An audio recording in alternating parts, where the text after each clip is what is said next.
Hello all, I welcome you all to the 18th lecture in this course EE614. The last time we met, we started to deal with bipolar junction transistors. We had some initial treatment on the current. We came up with some expression, and today we will talk a bit about current gain and the output characteristics. Right? So before we begin, we'll have a short recap. So basically, in the BJT, we had six components of current. One is the uh, electrons which are injected from the emitter to the base, right? Emitter base injection. The second component is the electrons which reach the collector from the base to collector.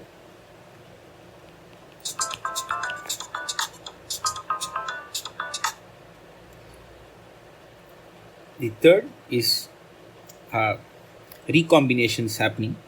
So you have recombination in the emitter.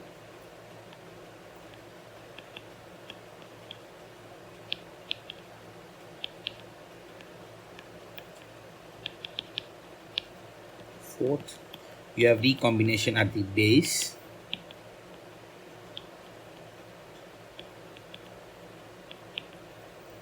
Fifth is you have a whole current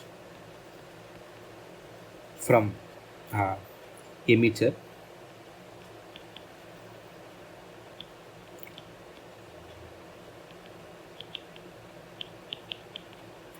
Remember, we are talking about a PNP device.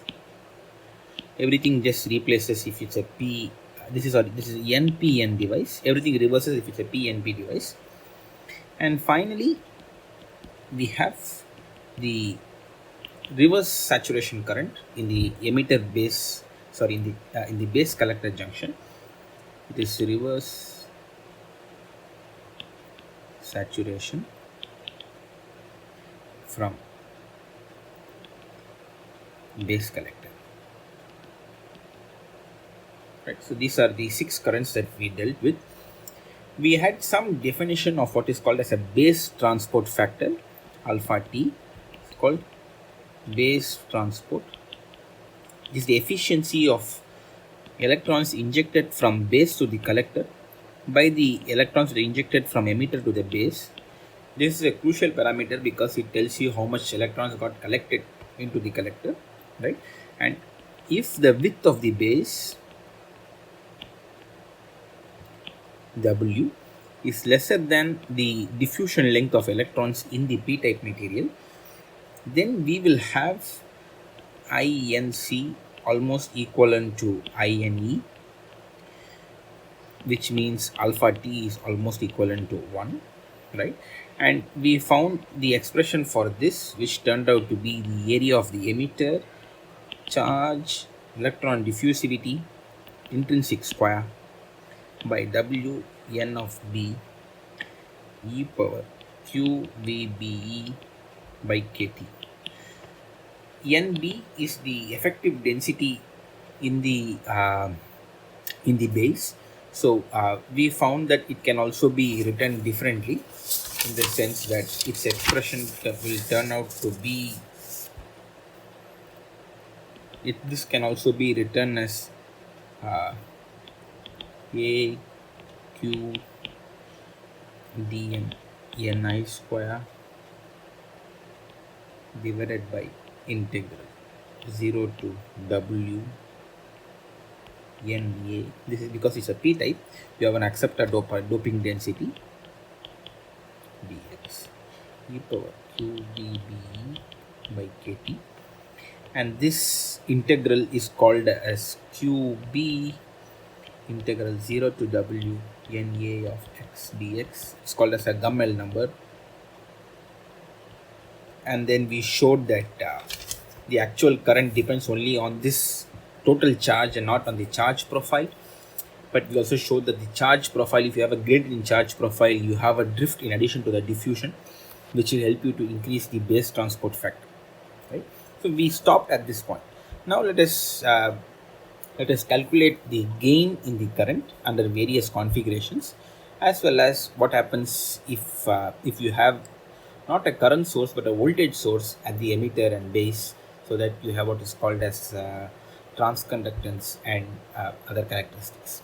Okay, so let us start with studying the terminal currents.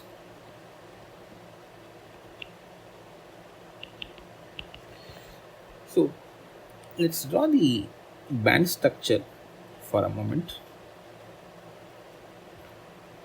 Right, so this is the emitter. You have a mild forward bias in the emitter base junction, and then you have reverse bias in the collector junction, right? And we showed that you have an emitter current minus INE. The arrows show the direction of the electrons, not the current per se, right? So you have electrons here, electrons go above them. You have recombination which happens at the emitter, RIE. You have recombinations at the base, IRB. We have a collector current which is injected from the base, minus INC, right? The actual current is opposite to the electron flow. And you have some recombination at the collector, which is IC naught. We represented it by IC naught this way, right? So you have a collector junction base. An easier way to represent this will be something of this sort, right? So you have an emitter base collector, and what's the summation of currents which are injected from the emitter to the base? So I will write it in the, because electrons are injected, right? So basically I write as minus IE. You can see that it should be the summation of what is lost in the base and what is actually collected at the collector, right? The electron numbers is actually conserved, so you can actually write it in this way, which is also called as the Kirchhoff law, Kirchhoff's current law, right? Which will make sure that all the currents are conserved, which is in other way saying all the electrons are conserved, the electron numbers are conserved, in the sense whatever is recombined here is actually provided by the base. We call this IB, we call this IC, right? The actual currents are opposite, right? We can call it this because the holes are injected on this fashion, correct? So with this you can compare these two, and then you write the actual form. You can easily see that IE will turn out to be summation of INE plus the recombination at emitter plus the whole current, right? Holes go in this fashion here. This is IPE. So the total current is in summation, both of them in the same direction, correct? You will have the base current to be, you have again IPE, you have recombination at the base, right, which is actually the inverse of this, and you have IC naught, right, plus IR. Second, third, the collector current is the current injected INC plus whatever is going out, IC naught. Right? So this is pretty straightforward. So these are all the components, and you have these terminal currents which are represented in all these internal currents. So in the normal operation, we previously saw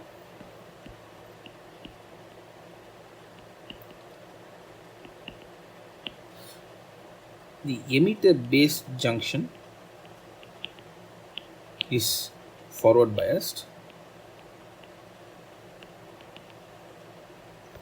and the base collector junction is reverse biased.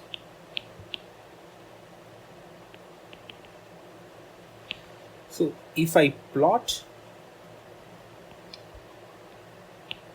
the logarithm of, so basically all of them are diodes, right? So we typically expect an exponential behavior. So what I do is I plot the log of currents versus the base emitter potential, right? And let's go back and then look at this. We have an emitter base collector, right? I'm talking about the base emitter potential VBE.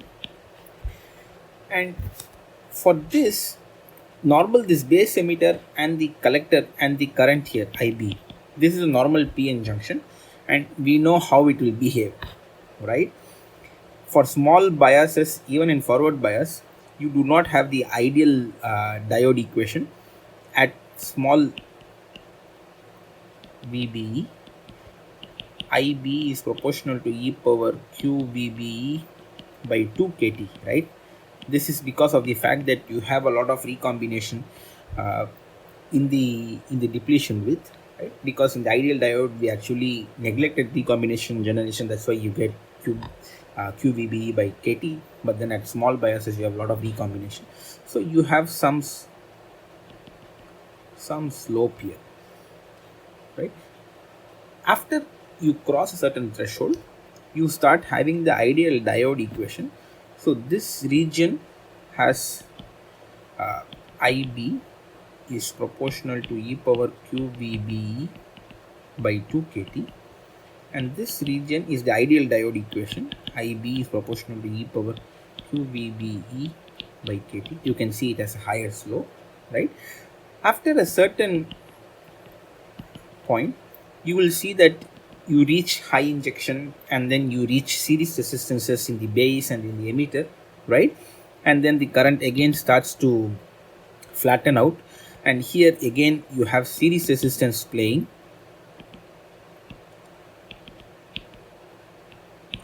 causing reduction in this loop, right? Now if I plot the IC on top of this, I'm going to plot it with a different color.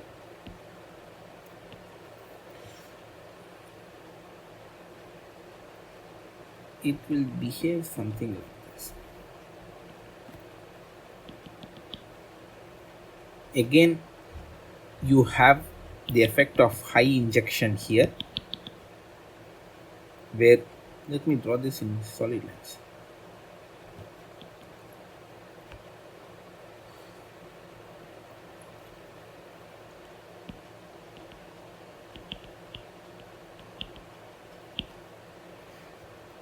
At this point, right? So you have high injection of electrons into the depletion width uh, of the base collector region, and then you will start having flattening out of the ideal diode equation, and then it will follow now, right? But at very small injections, the actual current which crosses the barrier has nothing to do with the recombination, and hence you do not have the flattening that you saw in IB in the IC. So this is IC, but you can see that at each point or in most regions of these things, you have a huge gap between, or a consistent gap between the collector current and the base current, and that is what we call as the gain, right? So anyways, so let us do this. We will define number of parameters to actually calculate what is the gain current. But before we go there, so you can actually extrapolate this IC to 0 to see at what is the current at VBE equal to 0. At VBE equal to 0, so this IC will hit some point. So IC at VBE equal to 0, I'm going to write as IS or JS, and we know that this JS is a normal reverse bias base collector junction, which will turn out to be QDN Ni square by this is nd ln plus qdn ni square na lp, right? But then we know that if the base is lightly doped, and if the length, if width is much lesser than the diffusion length, so the actual current will turn out to be q dn ni square by na into w, right? And once again this na plus the other component, and na can be written as integral 0 to w na of x dx. This is qb, right? And because Js is inversely proportional to this, you have to reduce the Gammel number to increase the reverse saturation current, right? Therefore, to increase Js, reduce Qb, and reduce Qb to increase Jc as well, right? So with this, let us go and take a look at all the currents that we have and the relationship that we will see, right? So the actual base transport factor alpha t is inc by ine, and we have derived this expression before, so it turns out to be iq dn np naught by ln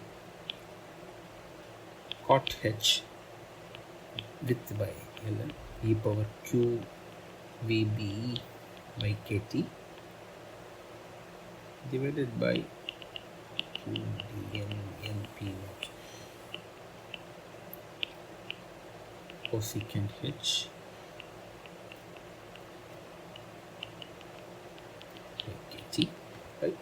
The entire expression will come out to be 1 by cos h width by ln, which can be written as 1 minus w square by 2l. Again, it comes to show that if the width is much smaller than the electron diffusion length, you have a transport factor which is almost equivalent to 1. The equation that we will consider now is the injection efficiency, emitter injection efficiency by IE, which is INE by, if we assume the recombination currents are small, so this is the whole contribution from the base to the emitter, and this is the electron current, and which can be written as 1 plus Pn naught dP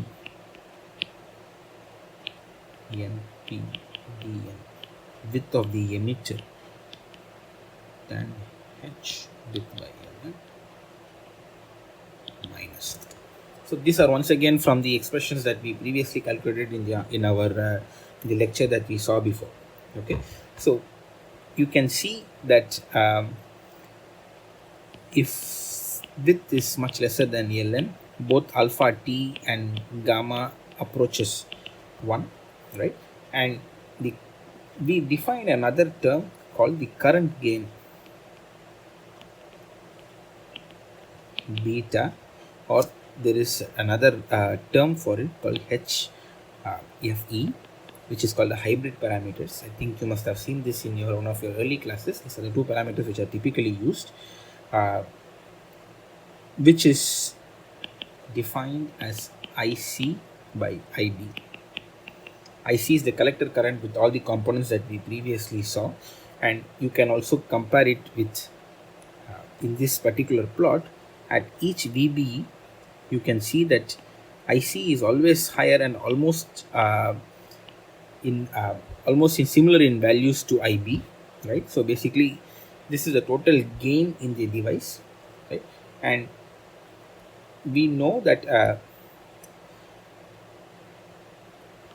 at low collector current,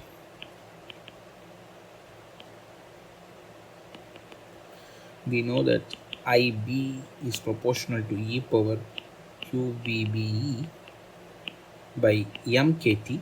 M typically is 2 because of recombination and other issues, right? And uh, IC is e power QBBE by just KT, because IC is not affected by recombination issues, right? So the relationship between the two, beta being IC by IB, will turn out to be e power VBE QBBE by KT into 1 minus 1 by M, so which is IC power 1 minus 1 by M, right? And at low collector currents, at high collector currents,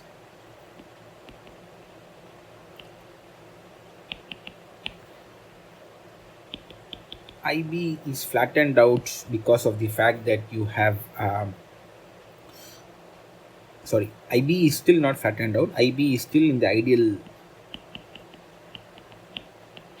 and let's say IC is flattened out because of high injection, BE by 2 kT. I am talking about these regimes. So let us take here at this bias, at this to this bias, right? Your IB is still in the linear regime, whereas your IC has already saturated here, right? It's already in the high injection regime. Under such bias conditions, you have the beta to be proportional to e power minus QVBE by 2 kT, which is proportional to 1 by IC, right?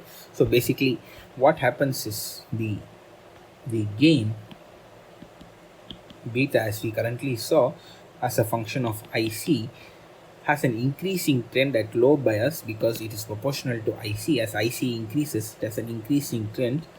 But once you start reaching this high injection criteria, you will see that the actual gain dips with increase in IC, right? And this is at high injection.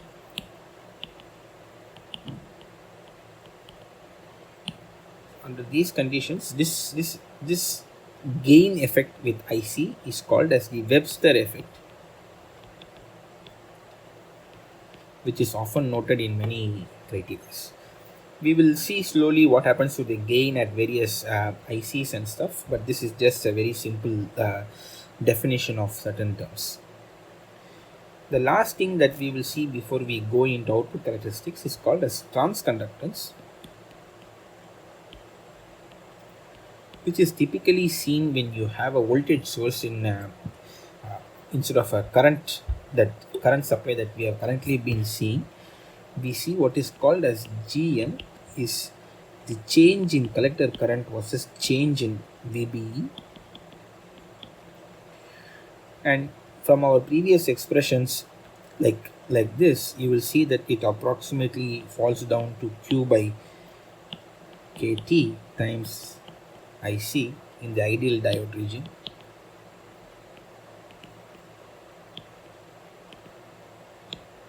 The exact values we will deal with soon enough, but this is just a definition of terms for you to start with. So with this, we will stop this lecture for now. The next time we will meet, we will deal with the output characteristics. Thank you.